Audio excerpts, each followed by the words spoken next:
자, 일단 이제 해피라는 말은 그렇고요. 아까 제가 하고 싶었던 말씀이 뭐냐 하면, 일단, 해피 설법회가 있다.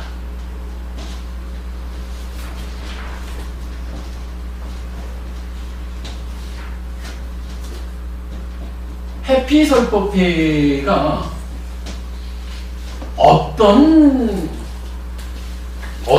설법회입니까? 어떤 법회입니까? 라고 할 때,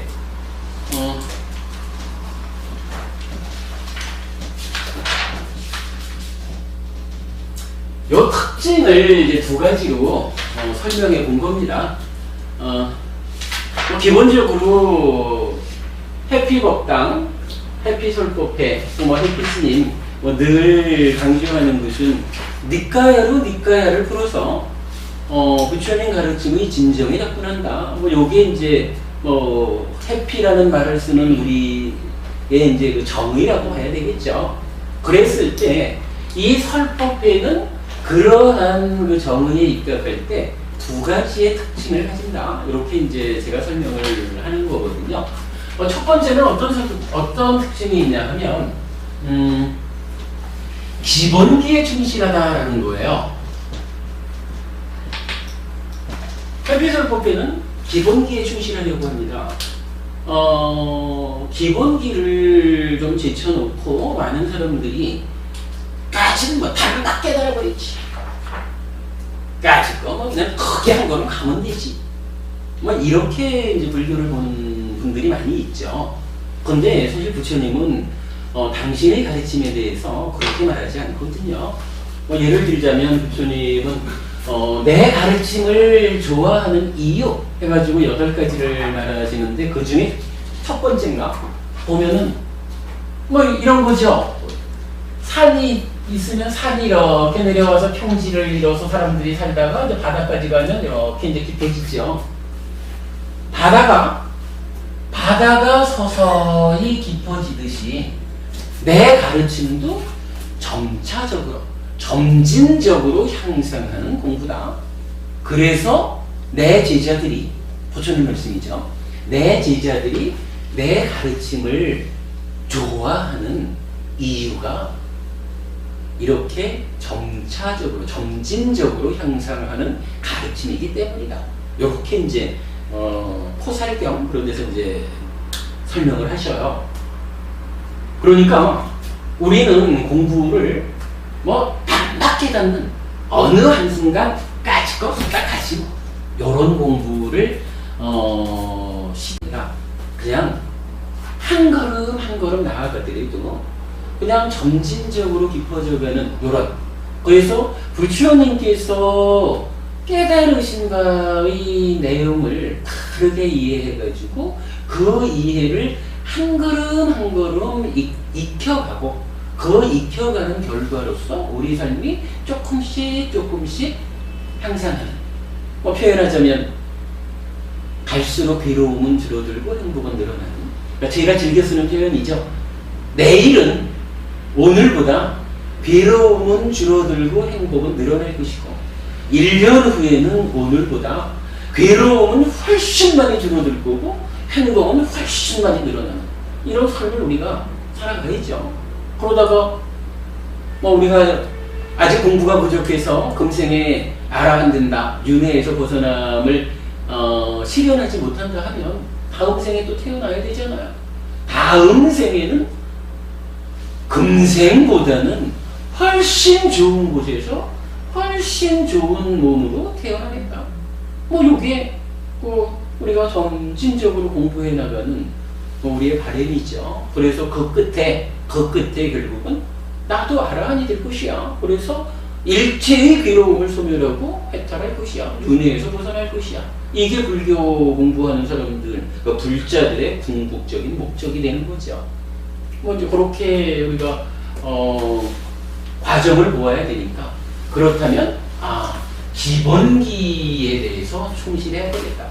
사실 이 기본기라는 것은 주로 부처님에 대한 이야기예요. 우리 교재에서 이제 한 3주나 4주가 지나면은 요 기본기에 대한 부분을 한 4주, 5주 이어서 공부를 할 건데, 기본기의 첫 번째로는 뭐 이런 부분이 나타나요.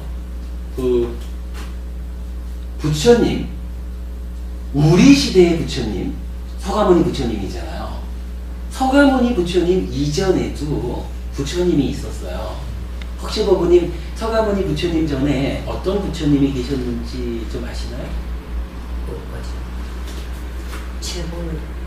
과거 7불. 그렇죠. 그러니까 서가모니 부처님 이전에 6분하고 서가모니 부처님까지 해서 7불. 그리고 또 그 과거 7불 말고 우리가 또 그 아는 이야기가 있을 텐데. 그렇죠. 연등불. 연등불에 대한 이야기가 이렇게 나와요. 부처님이 아주 오래전에 그 연등 부처님을 만나서 수기를 받죠. 언제 어디면은 부처를 이루리라 이래야 한다고요. 그래가지고 연등불로 불에게서 수기를 받고 이제 깨달아서 서가모니 부처가 되는 요 사이에 또 22명의 부처님이 더 있어요. 그래가지고 총 23명의 부처님한테 수기를 받는 거예요. 과거 7불 중에 그 앞에 6 부처님이 요 안에 들어가 있는 것으로 나타나요. 그리고 그렇게 말을 했죠. 총 23번의 수기를 받고 또한 시기, 그러니까 기간으로 말할 때 우리가 이제 겁이라고 하는 단위가 상상이 안 되게 긴 시간이잖아요. 그런데 사아승직업 더하기 신망겁 뭐 이런 표현이 나타나요. 그러면 겁도 긴데 신망겁이면 얼마나 길겠어요. 그래. 근데 이제 신망겁은 잘 따지자면 나머지잖아요. 아승지라는 단위가 4개가 있고 이 4개의 아승지 더하기 우리 남기하면은 이제 그 나머지가 10만 겁인 거야. 그러니까 아승지겁은 일단 10만 겁보다 큰 거잖아요. 그거가 4개가 있고 이게 사실은 붙여댈래? 이러면은 글쎄 그거 가능한 이야기일지 모르죠. 어찌 보면 이런 연등불로부터 수기받아서 사아승직업 10만급 동안 바람의 행을 닦고 이런 부분이 타당하냐라는 부분에 대해서 우리가 들여다볼 필요가 있겠더라고요. 근데 이제 왜 이걸 제가 기본기 자리에서 거론을 하냐 하면 법원님이 말씀하신 과거 7불 있잖아요. 요 과거 7불이 어디에 나타나냐 하면 디가니까요, 맞지마니까요, 상류따니까요, 안구따라니까요, 요 사부니까요. 뭐 그냥 쉽게 말하면은 부처님 돌아가시고 3개월이 지나서 500명의 아라한이 모여서 7개월 동안 편집한 경전이잖아요. 뭐 율장도 있지만 요 사부니까야가 이제 만들어진 거죠. 부처님 살아서 45년간 설하신 가르침이다 그래가지고 만들어진 거잖아요. 물론 뭐 이제 소부니까야에서도 뭐 몇 개, 실제로 이제 상류따니까야 이런 데도 보면은 니까야 안에 숫다니빠따에서 이렇게 말했다라는 부분, 그런 대화가 나타나요. 그러면 그때 이미 숫다니빠따 같은 좀 다른 분들은 있었다는 거라. 뭐 그런 이제 소부니까야 몇 개가 이제 있을 텐데, 어쨌든 부처님 돌아가시고 최초로 편집된 요 45년간의 가르침이라고 우리가 이해하는 사부니까야에는 법원이 말씀하신 그 과거 7불, 그리고 한 분이 더 나타나요. 미래 부처님. 예. 뭐 멧대야 부처님에서 이제 우리가 미륵 부처님이죠.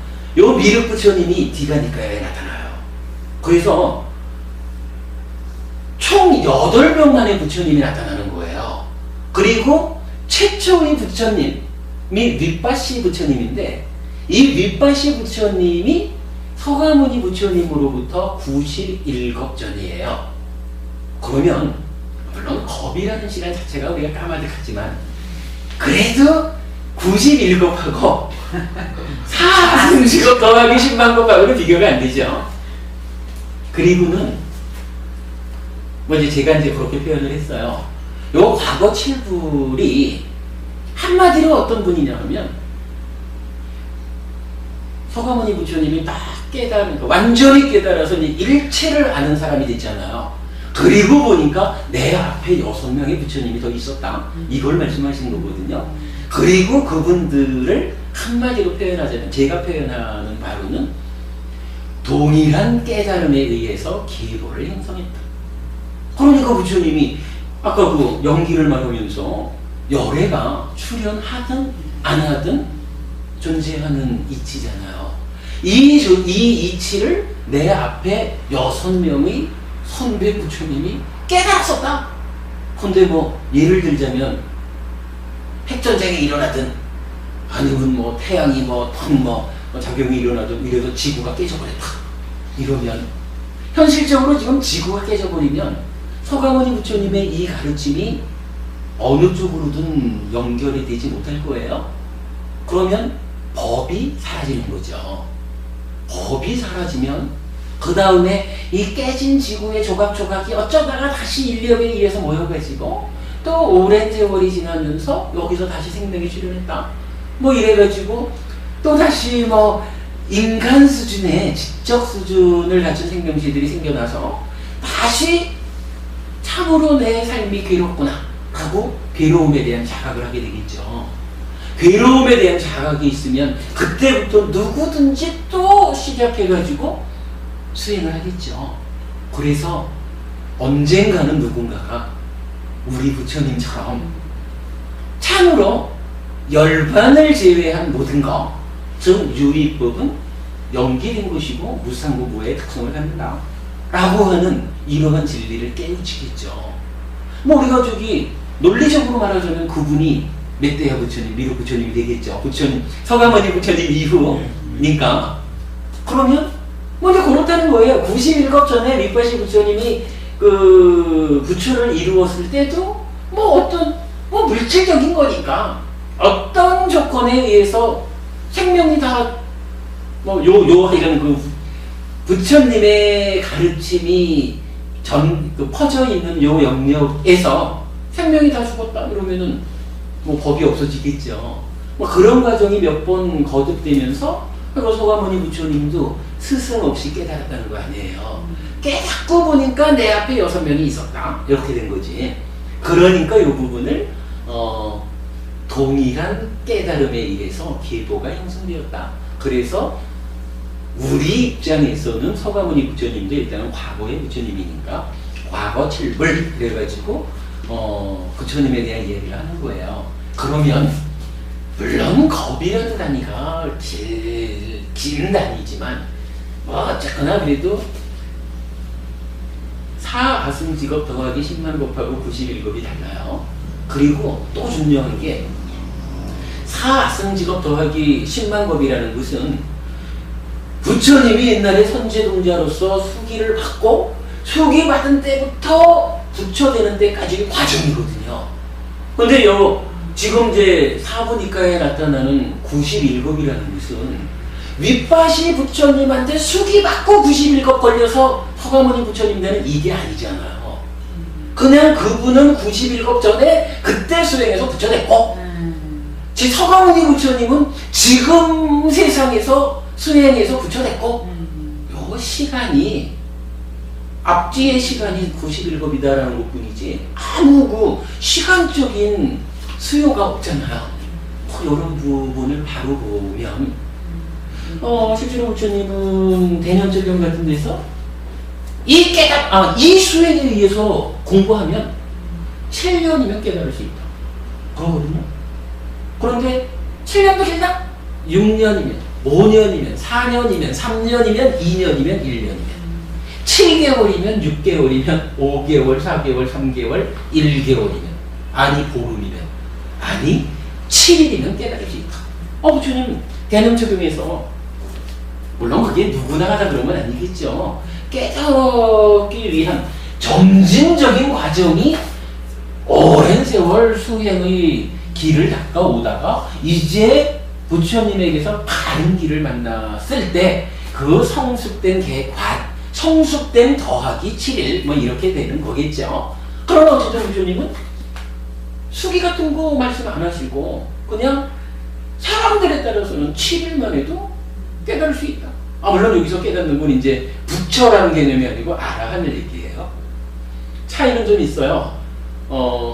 부처님은 최초의 아라한이야. 아까 부처님을 뭐라고 했냐 하면 스승 없이 깨달았다 이랬잖아요. 그죠? 스승 없이 깨달았기 때문에 우리가 아까 말했던 수가또 진리의 길 보이신 분이잖아요. 부처님. 앞에서 길을 보여준 사람이 없었어요. 길이 열려있지 않은 상태에서 자기 스스로 길을 만들어 갔기 때문에 어려운 거라. 그래서 스스로 길을 만들어 가지고 아라한된 이분을 우리가 붓다 이렇게 부르는 거고, 물론 뭐 이제 그 제자인 아라한보다 붓다는 부처님은 이 길을 만들어 깨닫는 과정에 훨씬 더 많은 공부를 하셨다 이렇게 우리가 볼 수는 있겠죠. 그러나 어쨌든 부처님도 스스로 나도 아라한이다 이렇게 말하는 거죠.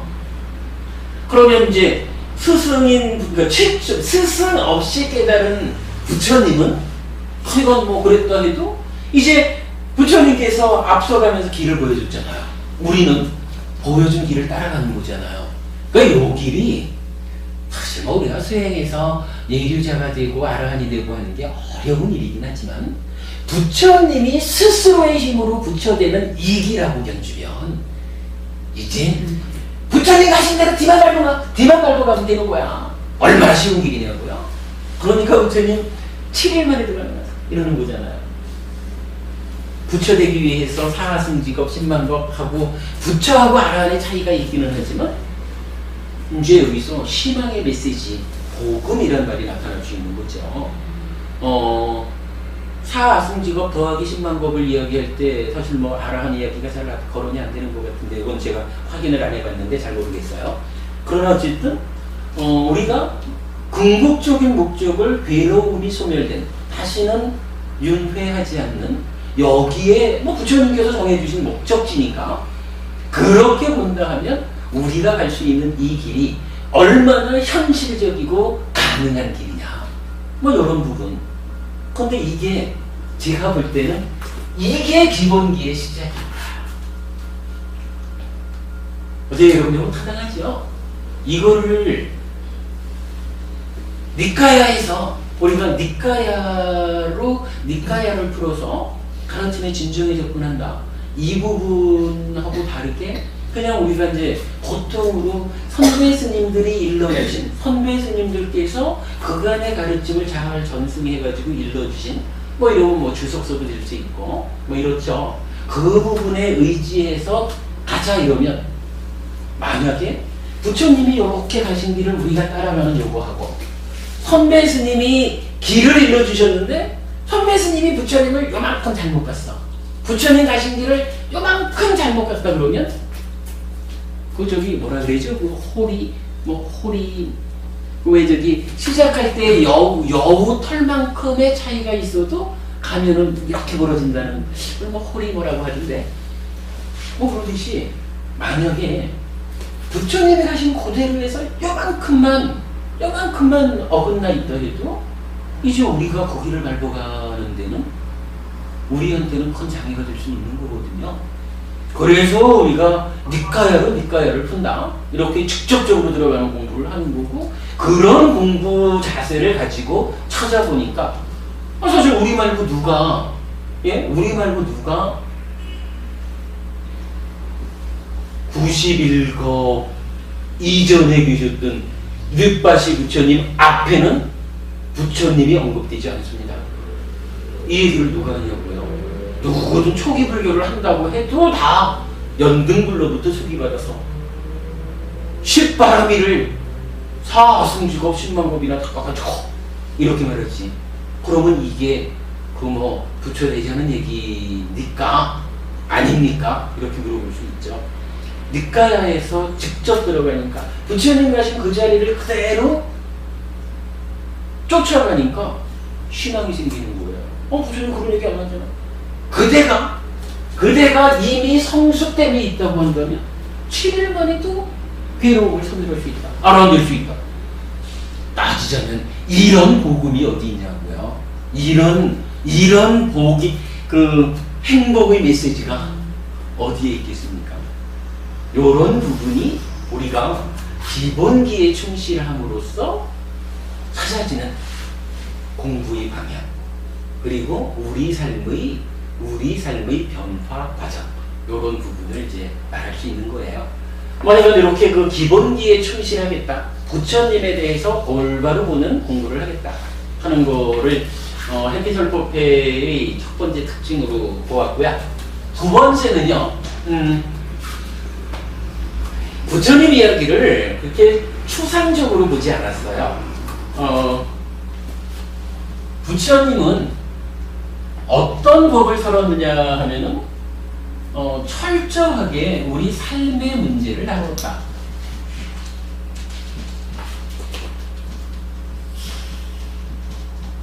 이렇게 말하는 거예요.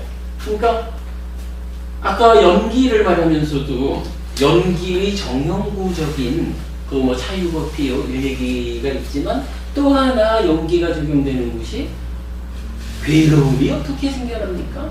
그죠? 괴로움이 어떻게 일어나느냐? 왜 내가 괴로우냐라고 하는, 사실은 굉장히 단순한 이야기잖아요. 만약에 이거를 좀 소설적으로 무언가 좀 멋지게 한번 이렇게 생각을 하면, 우리 괴로움이, 내 삶이 괴로워요? 이 괴로움이 어떻게 일어나는지 좀 알고 싶어요? 요렇게 쓰지는 않을 거예요. 무언가 좀 추상적이고 아주 철학적이고 감정적인 이런 주제를 가져다가 좀 멋지게 이래 할 건데, 부처님은 그러지를 않은 거예요. 부처님은 철저하게 내 삶의 문제, 그래가지고 대표적으로 여러분 그거 아시죠? 예를 들어서 이 세상이 끝이 있습니까? 끝이 없습니까? 공간적으로, 시간적으로 이 세상이 끝이 납니까? 끝이 나지 않습니까? 몸과 마음은 하나입니까?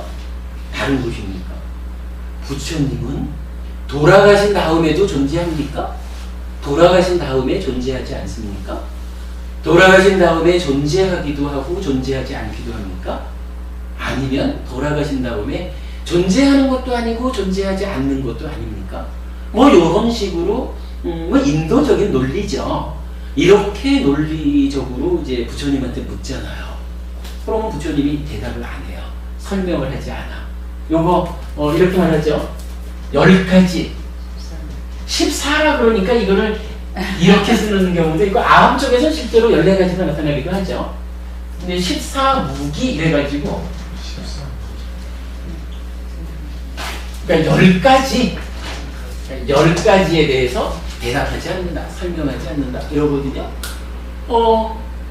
왜 부처님은 10가지에 대해서 대답하지 않습니까? 라고 물을 때 경전에는 2가지로 나타나요. 하나는 이익되지 않는가? 이거 아니, 동쪽으로 100년쯤 가면은 세상이 끝날 겁니다. 요거 하나 가지고 네 삶에 무슨 보탬이 되는 거예요? 그 100년쯤 그거 확인하러 갈 시간이 있으면 100년을 돌을 닦아야지. 100년을 내가 열심히 일해가지고 부자 돼가지고 행복하게 살아야지. 그게 뭔 쓸모가 있냐고요. 그러면 이제 그러면 이게 이익되지 않는다면 이익된 건 뭡니까? 이럴 때 사성제가 이익되는 것이다 해가지고, 이것은 괴로움이다, 이것은 괴로움의 일어남이다, 이것은 괴로움의 소멸이다, 이것은 괴로움의 소멸로 인도하는 도닥금다 해가지고 고집여주 사성제를 사성제가 이익되는 거, 유익한 것이다 이렇게 말하는 거고, 두 번째가 헤아려지지 않는다 이런 표현을 써요.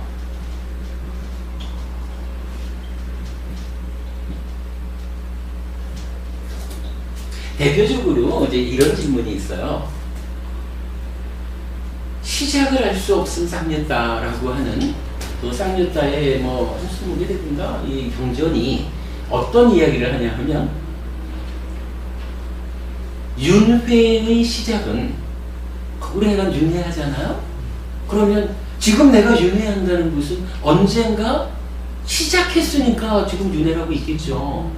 따지면 이게 결국 몸과 마음 중에 몸은 뭐 100년짜리 계속 생겼다 가고 이러는 거지만 마음이라고 하는 식이라고 하는 게 언젠가 생겨났으니까 요 식이 생겨나니까 서로 조건되는 몸이 함께 나타나고 그래서 어느 시점인가 최초로 내가 생겨났겠죠. 그러니까 이 생겨난 내가 살다가 몸이 죽어도 마음은 죽지 못하니까 새 몸과 만나서 또 이렇게 이어져 가는 게 우리가 말하는 죽고 태어남의 반복 윤회잖아요. 그런데 누구나가 다 궁금하죠.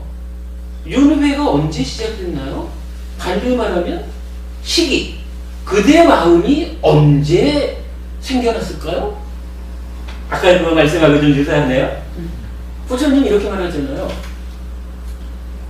무명에 덮이고 가래에 묶인 중생에게 윤회의 시작은 드러나지 않는다. 왜? 이런 이야기예요. 어떤 하나의 현상이 있는데 이 현상을 내가 보고자 하는데 무명이라는 게 가로막고 있고 무명 가래라는 게 가로막고 있다 이거예요. 그래서 안 보인다는 거예요. 우리 12연기에서 12연기의 첫 번째 지분이 무명이고 그리고 중간에 가가지고 고진멸도 사성제의 집성제 괴로움의 원인 이렇게 말하는 게 가래잖아요. 그러니까 무명과 가래가 이 12단계의 괴로움의 발생 과정 중에 핵심이 되는 거잖아. 요 두 개를 가지고 부처님 그래 말을 하는 거예요. 나한테 질문을 하지만 질문하는 그대가 아직까지 무명과 가래, 무명에 덮이고 가래에 묶인 상태에서 내가 설명을 해도 무명과 가래의 방해 때문에 그대가 이해할 수 없다. 헤아려지는 게 아니다. 이렇게 말하는 거거든요. 그러니까 뭐 시계 문제, 윤회의 문제 이런 부분을 하여간 헤아려지지 않는다. 이런데 요거와 관계돼서는 우리가 정말 알아야 꼭 기억해야 될 부분은 많은 사람들이 그렇게 얘기를 해요. 부처님 돌아가신 다음에 지금 부처님이 어디 계신가요? 뭐 이런 거 어디 좀 계셔주면 좋겠죠. 그래가지고 어딘가 계시면서 부처님 제가 힘이 들어요 이러면 그러니 내가 도와줄게 뭐 요래 좀 해주시면 좋겠는데 부처님은 끝내라고 제가 오늘은 뭐 요 얘기 정도로 이런 마무리를 지을게요. 낮 시간에는 요거보다 조금 더 갔죠. 조금 더 가가지고 오늘 나눠드린 그림까지를 간략히 설명드렸는데 뭐 요 그림 설명은 뭐 나중에 여러분 그 낮 시간 동영상 올려드리는 거를 좀 참고하시면 뭐 결국 이런 이야기에 의해서 이제 이어진 거니까 뭐 그래 하기로 하고 오늘은 내가 요 기본기 이야기만 조금 더 하고 마치도록 하겠습니다. 그 이제 부처님이 좀 그래 계셔주면 좋겠는데 그 부분에 대해서 어떤 사람은 실제로 지난번에 동국대학교에서 그 강의실에서 동대 강의실에서 뭐 있었던 어떤 세미나를 갔는데 어떤 대학 교수 한 분은 내가 확실히 안다는 거예요. 이거 죽으면 안 되니 섬멸하고 없다는 거야. 아라한을 성취하면 무로 돌아간다 이렇게 말하는 거예요. 없다. 근데 이 얘기가 좋죠. 부처님은 돌아가신 다음에 존재합니까? 존재하지 않습니까? 이렇게 말할 때 존재하지 않는다는 게 뭐죠? 부처님뿐인가 뭐 우리도 이제 아라한을 성취하고 죽으면 없다 이렇게 얘기하는 거잖아요. 이제 그 교수님은. 근데 부처님은 존재하지 않습니까? 라고 할 때 존재하지 않는다라고 헤아려지는 상태가 아니야 라고 말하잖아요. 존재합니까? 라는 데 대해서도 있다, 존재한다. 여기에 대해서도 존재한다, 있다라고 헤아려지는 상태가 아니야. 무명과 가래 때문에 그대들한테 헤아려지지 않아. 이렇게 말하는 거잖아요. 그러니까 유도 아니고 무도 아니구나. 그런가 하면 존재하기도 하고 존재하지 않기도 합니까? 이런 질문에 대해서도 그것도 아니라고, 그것도 헤아려지지 않음이지 그렇게 표현되는 게 아니야. 이런 대답 안 하는 거죠. 존재하는 것도 아니고 안 하는 것도 아닙니까? 하는데도 동일하게 무명과 가래 때문에 헤아려지지 않는 거지 그것도 아니야. 이 네 가지 다 아니라고 말하잖아요. 그런데 방금 고 교수님 같으면은 하여간 아라한의 죽음 이유는 무로 돌아가는 거야. 이렇게 말하는데 부처님께서 무기하시는 내용으로 보면 틀리죠. 그죠? 부처님이 아무리 그래 우리가 이런 없다라고 하는 것을 헤아리지 못할까봐 헤아릴 수 없을 거라고 대답 안 하셨겠어요? 그거 아니거든요. 없다라는 건 틀린 거야. 분명히 그거 아니거든요. 근데 그 다음에 또 부처님이 계실 거야.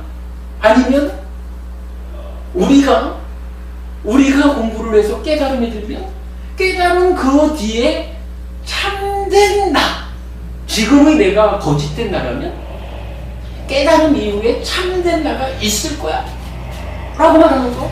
있을 거야. 근데 우리가 없다라는 것도 헤아릴 수 있지만 있다라고 하는 것도 헤아릴 수 있거든요. 그걸 우리가 모를까봐 부처님이 무명과 가래 때문에 헤아려지지 않는 상태야 라고 있다라고 말을 안 해주셨을까? 요거 없다라고 말하는 것도 문제지만요, 있다라고 말하는 것도 문제예요. 그 요 부분에 대해서 제가 뭐 글 하나 써놓은 데에서 그렇게 말했어요. 그 이유는 제가 모릅니다. 왜 모르냐고 저한테 탓하지 마십시오. 이 부분은 제가 아라한을 성취하지 못한 요 상태에 있는 한 헤아려지지 않는 것이라고, 나한테 알려지지 않는 거라고 부처님이 답변하셨습니다. 무기의 방법으로. 그렇다면 부처님이 그렇게 답변하셨으면 내가 나에게 알려지는 상태가 아니기 때문에, 헤아려지는 상태가 아니기 때문에 나는 모릅니다라고 답하는 것이 바르게 답하는 것이다. 근데 이렇게 말을 한 적이 있거든요. 우리 이제 카페에 글이 하나 그런 게 있어요. 중요한 얘기예요. 어쨌든 이런 가령 무명. 그럼 이제 여기서 우리가 하나 진짜 그 짚어야 될 건 그게 있죠. 불교 수행이 요 부분 때문에 어떤 방향을 갔나요? 불교 수행이 이리저리 뭐 과거에 있었던 것들을 향해서, 아니면 윤회의 시작점을 내가 보겠어. 내가 생겨난 걸 보면 소멸도 알겠지? 뭐 이런. 근데 불교 스님은 그리 안 가잖아요. 왜냐하면 네가 아무리 보려고 해봐라, 너가 무명과 가래를 제거하지 못한 한 보이지 않는다. 쓸데없는 노력을 하는 거거든요. 그러면 쓸데있는 노력은 뭐냐 하면 문제를, 아까 우리가 조건을 제어해야 하듯이 여기서도 조건을 제거해야 되는 거예요. 그래서 불교 수행이 물론 뭐 오계를 지키고 보시하고 자비시사 사무량심이라는 이런 수행법도 중요하게 받쳐줘야 되지만, 부처님이 말하는 그 부처님 수행의 이런 본질은 뭡니까? 사념처에서 삼매를 성취하죠. 삼매를 심화시키는 수행 사마타, 그리고 여기서 윗바사나, 빠냐로서 윗바사나 한다. 사념처에서는 사띠로서 만호를 제어하고, 사마타에서는 사마디로서 찌따를 제어하고, 윗바사나 이 자리에서는 빠냐로서 윗냐를 제어한다. 뭐 이렇게 이제 우리가 기능의 관계 수행을 이제 정의하지 않습니까? 바로 요거 사념처 사마타 윗바사나라고 하는 요 수행법이 뭐 하는 거냐고요. 뭐 하는 거냐 하면 내 내면 저 깊은 곳에서 오랜 세월을 통해 가지고 쌓인 요 보면 법의 실상을 모르는 게, 이게 존재의 실상을 모르는 거예요. 우리가 오늘 계속 무상고 무아라는 실상 얘기를 했잖아요. 근데 공부를 못해가지고 무상고 무아라는 요 유의법의 실상을 보지 못하고는 그 그냥 뭐 신이 창조했으니까 창조된 신의 분신으로서의 상나가정 뭐 이런 존재에 대한 오해를 깔고 있는 거, 뭐 그런 게 이제 무명이죠. 이런 무명 때문에 탐진치가 일어나서 찌따를 오염시키면 그게 가래다. 우리가 이렇게 정의하는 거잖아요. 그렇다면 불교 수행은 어디로 가냐고요? 바로 사년조 사마타 윗바사나 이것으로서 무명을 제거하는. 무명을 제거하는 게 뭐예요? 존재에 대한 오해, 상라바정이라고 하는 내 내적인 상태를, 내적인 어떤 큰 흐름, 이렇게 봐도 돼요. 내적으로 어떤 상태로든지 이쪽으로 끌고 가는 흐름이 있다. 근데 이 흐름이 존재에 대한 오해의 흐름이다. 이러면 어떤 거든지 요 흐름에 이 큰 강물에 빠지면 그리 가는 거지요. 그거를 바로 이런 수행법에 의해서 존재의 실상, 무상고 무아, 조건 지어진 것입니다. 조건을 바꿔서 우리가 행복해집니다. 라고 하는 이런 존재의 실상이라는 큰 흐름으로 바꿔가는 거죠. 어떠한 곳이든 이 존재의 실상으로 나아가는, 괴로움의 소멸로 나아가는 이 흐름에 들어오면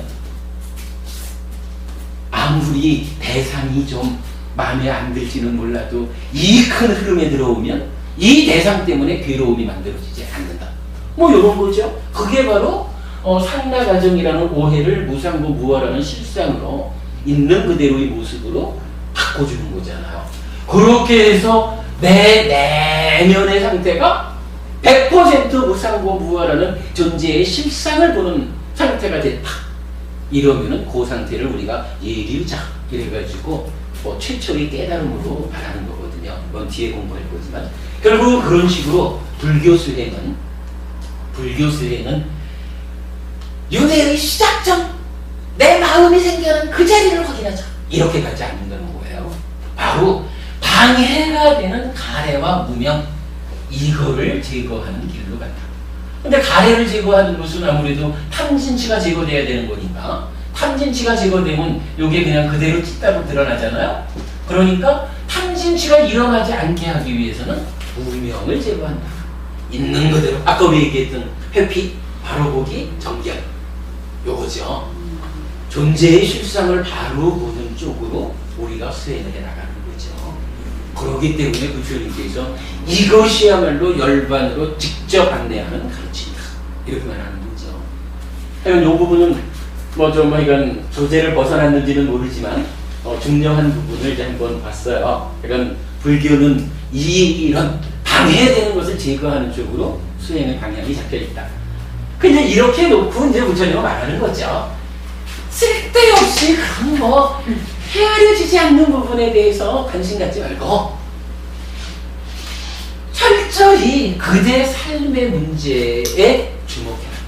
이래가지고 괴로움이 생겨나는 12단계에서 12연기를 설하는 거고, 이 12연기가 분명히 밝혀지면 그 가운데에 어디를 어떻게 공략하면 무명을 제거하고 명이, 지혜가 바른 알미 나타날 것이냐, 이제 이런 부분으로 바꿔가는 것으로 발전도가 나타나는 거죠.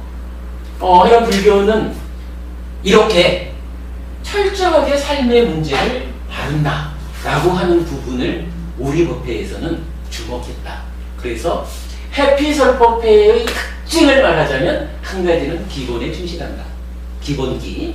그리고 한 가지는 부처님이 보신 바 그대로 철저히 삶의 문제를 다루는, 그래서 괴로움이 있고 괴로움의 소멸이 있고 괴로움을 일어나게 하는 원인, 가래가 있다.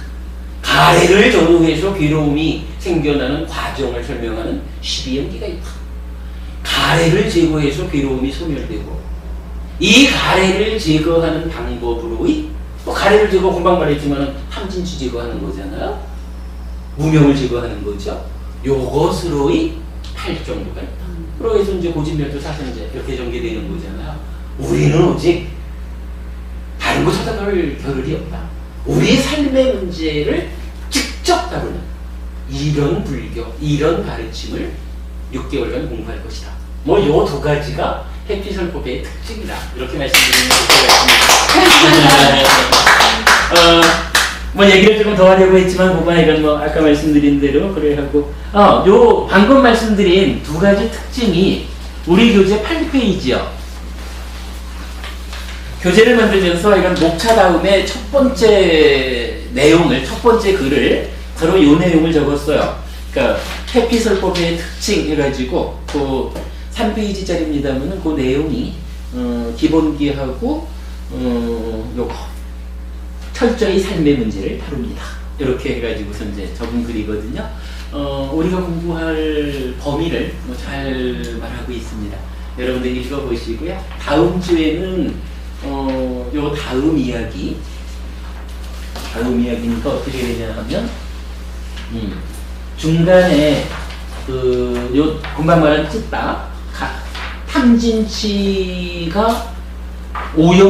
탐진치가 찢다를 오염할 때 가래다 이렇게 말했던 요 마음 심자를 쓰는 찢다, 요 찢다를 중심에 두고 양쪽에서 접근하는 수행 체계라는 것은 뭐 여러분들이 낮에 수업한 내용을 좀 참고해 주시고 또 앞으로도 계속 반복이 될 거고요.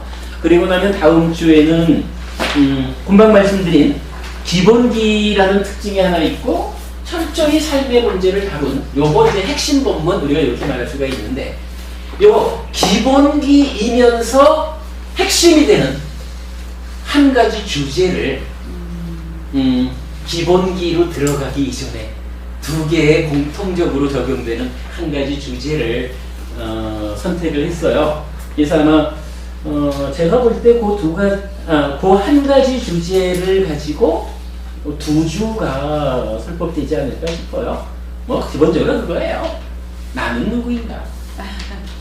나는 누구인가라는 것은 당연하겠죠. 기본기에도 들어갈 거고, 나는 누구인가의 문제를 푸는 게 삶의 문제죠. 또 공통된 주제인데, 나는 누구인가라는 부분에서 이제 정의하면서 몸과 마음의 관계를 설명할 거고요. 몸과 마음의 관계를 설명하다 보면 좀 재밌는 게 있어요. 엄마들은 보통 자식이 말 안 들으면 내 배 아파서 낳는데 어째 저 모양이야 이러잖아요. 애들은 탁 쳐다보면서 나왔으면 책임져야지 부모가 뭐 그래 이러잖아요. 이 부분을 몸과 마음의 관계를 가지고 딱 들여다보면 그게 재밌어요. 엄마는요, 내 배 아파 낳는데 어째 저 모양이냐 이렇게 보기보다는 에이구 그래도 내가 우리 사랑하는 남편하고 같이 몸만 만들어 놨는데 그래도 지 마음이 와가지고 내 자식으로 살아주는 고마운 아이, 이렇게 볼 수가 있는 거고, 아이 입장에서는 전생에 내가 죽어가지고 이 마음만 새로운 몸을 만나야 되는데 그래도 나에게 몸을 주셔서 금생의 나로 살게 해주신 고마운 어른. 그래서 경전에서는 실제로 다 받지 못한 경인가 그래요. 부모님의 은혜는 얼마나 큰지, 한쪽 어깨에 아버지를 올려모시고 한쪽 어깨에 어머니를 올려모시고 100년 동안 모시고 다녀도 부모님의 은혜는 다 갚을 수가 없다. 이렇게 이제 설해지는 경전도 있어요. 불교가 얼마나 효를, 이게 뭐 부모원 중경 가지고 효를 강조하는 게 아니고, 경전 니까라에서 부처님이 이렇게 부모님의 은혜는 크다라고 실질적으로 부처님의 육성으로 설해지기도 하고 그래요. 뭐 그런 부분들 포함해서 그러니까 나는 누구인가, 몸과 마음의 관계, 그리고 이것이 우리 삶의 그렇게 이제 몸과 마음으로 구성된 이루어진 내가 이 살아가는, 지금 이 순간 내가 살아가는 요 삶의 전개, 그죠? 몸과 마음으로 내가 있다면 요게 지금 살아갈 거 아니야, 그죠? 요 살아가는 전개 과정에 대해서 부처님은 어떻게 설명해 주셨을까? 요 부분까지를 설명할 건데 아마 2주 이런 걸릴 것 같아요. 재미있죠? 어렵기는 하지만 재미있는 공부라고 생각합니다. 여기까지 마치고요. 뭐 이제 가실 분 가시고 말씀 나누실 분은 뭐 앉아서 차 한잔 하시면서 말씀 나누시면 되겠습니다. 여기 마치겠습니다. 감사합니다. 감사합니다.